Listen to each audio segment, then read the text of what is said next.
it don't really matter. Gonna find out for yourself. No, it don't really matter. You're going to leave this thing to somebody else. So here's the big question. Does China have a democracy?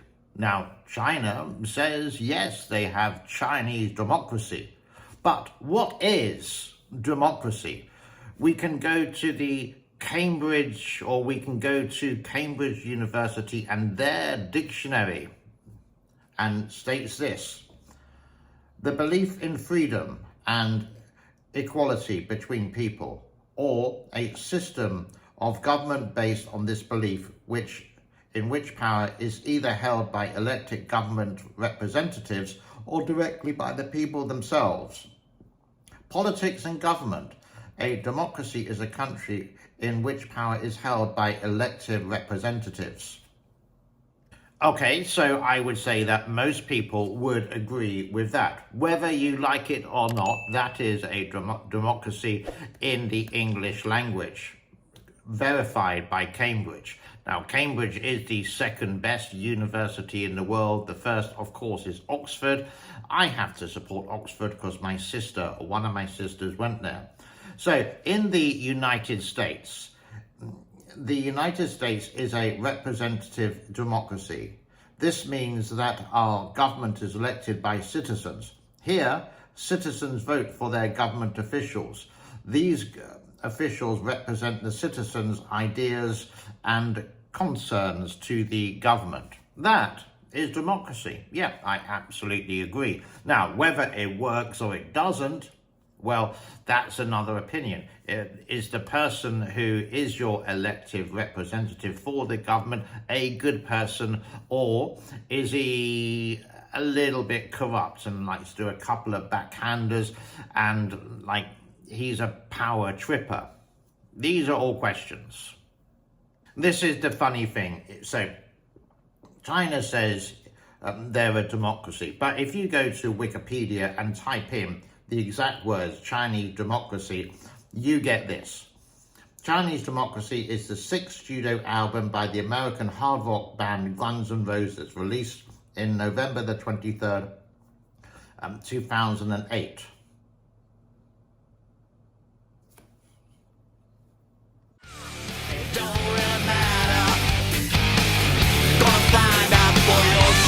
But then if you become more sensible, you can read on Wikipedia, which sums it up like this. China is considered internationally to be one of the least democratic countries in the world. Freedom of speech, freedom of assembly, and freedom of religion are severely restricted by the government.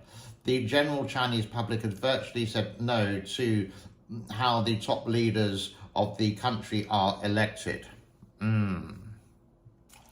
I'm trying to eat my dinner or my lunch at the same time. Excuse me just a minute.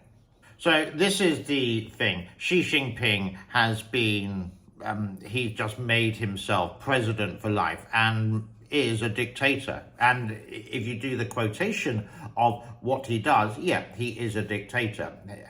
People call him president. He's not a president because he's not democratically elected, because really it's not a democratic country. It's a Chinese democratic country. But America isn't a Chinese democratic country. That's just a democratic country, period. So there is a constitution in the People's Republic of China. Note the word People's Republic of China. Why am I doing this video? Sorry, I'm going to waffle a bit because I saw one of the Western CCP shills, in other words, a Western guy who lives in China, doesn't like America, England, Australia, and fully supports the CCP. And he went to some government offices, and one government officer said, who runs the country? And she said, the people. Well, of course she said that. She's a government official. It is the People's Republic of China. But that's just a fiction. In reality, now, let's say there's one area, and this is controlled by the Communist Party, but they have different elections. So the people, yeah, they can vote for, you could say, the leader of that particular area. And then there wouldn't be, let's say, a Conservative or a Labour or Republican or Democrat. They would still be part of the CCP or the CPC or whichever way you want to call it. Just to clarify, it's been called CCP for years. It's only recently they started to use more of the official title. One reason possibly could be if you type in CPC, it doesn't go to the Chinese Communist Party, it goes to the Canadian political campaign or whatever with that. I sort of digress. So the people can vote, and then that person would be a member of the, you could say, province government. Like that, like the same, it's quite similar, the same as the United States. But this can be easily manipulated, and there's no verification, and I would say a lot of people are just not interested, and they would sort of be obliged to vote for this person. And there wouldn't be much choice of the opposition, because there isn't any opposition like the Democrats and the Republicans. It's still the Communist Party of China, if that makes sense. So there's not going to be any change in the policy. It's just say which guy do you want to control the area that you're in. And then it goes all the way up to the top. And then it's these people, their bosses of their bosses, who would vote in the next president.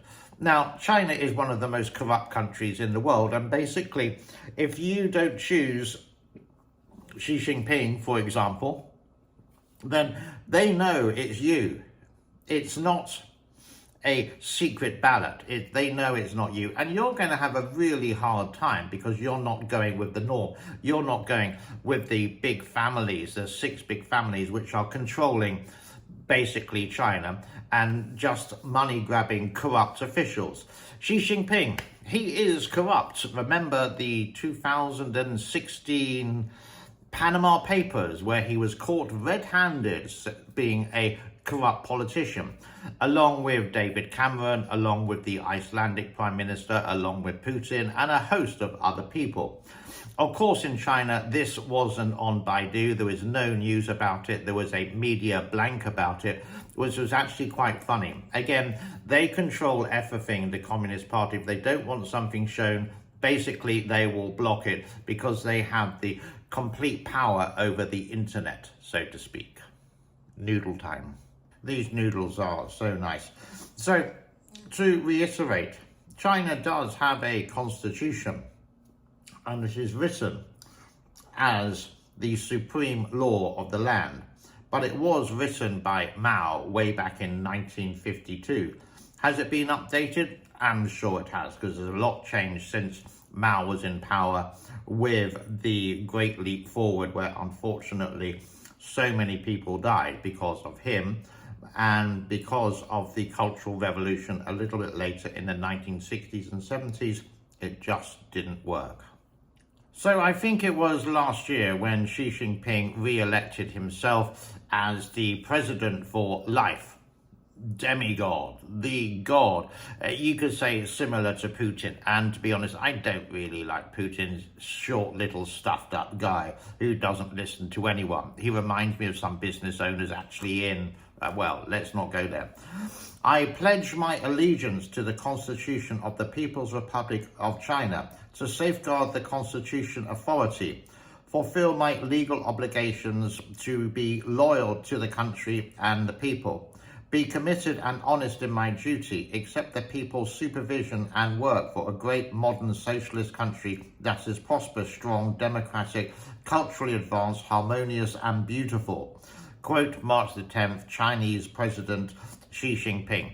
He doesn't want to call himself dictator, which it should be. He doesn't want to call himself general secretary because it sounds something like you're below the general manager and it's got the word secretary in. But translated from Chinese to English, he is the General Secretary, and I wish he would use it a bit more. And was he democratically allowed to use the word president? Was it to a vote? I would say no, it wasn't. It was just change it to president when he's not a president. A little bit later, I will leave the lyrics of the Guns N' Roses song called Chinese Democracy, which is actually quite funny because this is quite old. I never actually heard the song before, and I was actually shocked that it was actually there. So, do the actual people really care about the government? I would say they just want to care for their family, and that's about it. You could say quite similar to other countries as well. And they would just try to get on with it, accept it, etc., etc. And if people do want to speak out, it's something that you don't see very often in China, people speaking out loud. If they are like a Chinese person born in China and have emigrated to, let's say, Australia or to the United States of America, then they possibly would, and some people do, but it's quite diluted in that way. If I was in the United Kingdom, I could quite easily say, because I have freedom of speech, I don't like the new Prime Minister. I don't like King Charles, etc. I don't like Camilla. I can use worse, I can swear, and I can even put this on social media. Will I be locked up with a key? No, I won't. People will think, well, yeah, he's got a point, and some people say, well, he's an idiot. In China, if you actually stood up and said, I hate Xi Jinping, he's an idiot, basically you put this on social media, the police will track you down, or the CID or the FBI of China will track you down and basically arrest you. Now, this is not a unique country, because in Thailand, if you say anything bad against the royal family, then it will be the same. But in Thailand, you can talk about the Prime Minister. And Xi Jinping, yep, he's declared himself president again and again and again. It gets a little bit boring, and there's no spice of life there. And he is quite a young guy. I think he's like 58 or maybe 62. Don't know with that one. Hey Siri, how old is Xi Jinping? This is Sunday, and Xi Jinping and also Siri don't work, so I didn't get a response with that. So this is sort of like manipulating the word of democracy, and it's just gone a little bit too far. It's always interesting to watch the pro-China shows and how wonderful the Social Communist Party of China is dealing with certain things. China has developed in a very fast way in the last 20 odd years. But you think of it like this. Look at Tokyo, look at Japan. Now, Japan was the enemy of the United States during World War II, etc., etc. And from the 1980s, late 1970s to 2000s, Japan was, and even like the mid-90s onwards, it developed into this humongous, biggest populated city in the world with over 35 million people within the city, not the area, the city. In China, they say the same. They say it's in the area of Chongqing in southeast China. So they're trying to claim the gain over that one for the most populous city. It's not. It's the most populous area, but in the city, no, it's always going to be Tokyo, and I think followed by Mexico City. I digress. But you see, the same happened in Japan. The same happened in Korea. They were sort of like poor, desolate countries struggling out of World War II or the Korean War, etc., etc. And now look at them. They are bustling high-tech cities. China is just something exactly the same. And it's nothing really to do with the Communist Party and how wonderful and high-tech it is. So is Japan, so is Korea, so is Silicon Valley, so are some parts of you could say, the city of London. It's very high-tech indeed. Can you get my drift?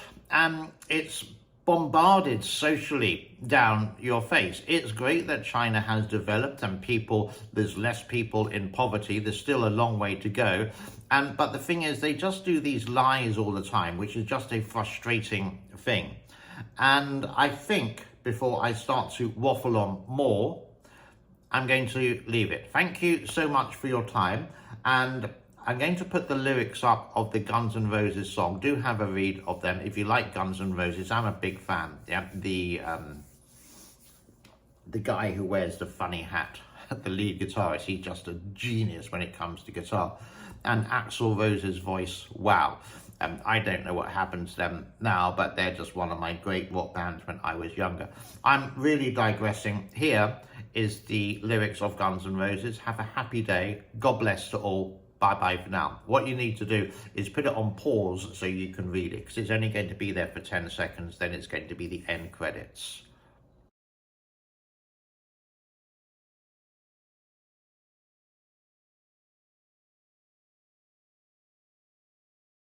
If you do like this channel, you can subscribe here, you can watch a playlist here, and here, hopefully are going to be some videos I made in recent days that you can click onto it. Do please like, subscribe, and share. Thank you.